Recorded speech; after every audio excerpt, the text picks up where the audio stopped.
د جهان نیوز درنو لیدونکو سلامونه ستړي مشئ. کابل ته د قزاقستان د مرستیال صدر اعظم سفر مولا برادر ورسره لیدلی او پر ګڼو موضوعاتو غږېدلی دی. د قزاقستان د صدر اعظم مرستیال شريکه ژومانګراین او د طالبانو د حکومت د ریاست الوزرا اقتصادي مرستیال مولا عبدالغني برادر د ریل پاټلۍ د جوړولو په اړه خبرې وکړې.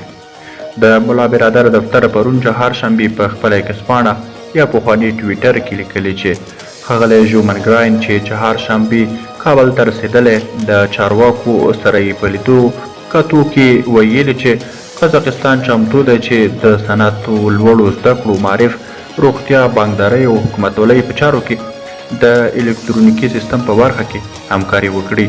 په دوام کې دغه راز ویل شوي چې په دغه کتنه کې د مختلفو سیاسي اقتصادي تجارتي ترانزیتي او له قزاقستان د ترکمنستان او افغانستان له لارې پاکستان د اوسپنې پاټلۍ د جوړولو پر مسلې هم خبرې وشوې.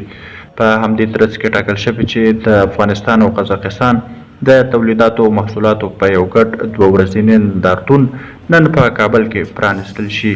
که څه هم قزاقستان لکه د نورې نړۍ په څیر د طالبانو حکومت په رسمیت نه ده پیژندلی خو ورسره یې اړیکې ټینګې کړي دي. درنو لیدونکو که زموږ له چینل سره تازه شوي یاست د چینل هم سبسکرایب کړئ. له ملتیا مو مننه. ښه وخت ښې شوې.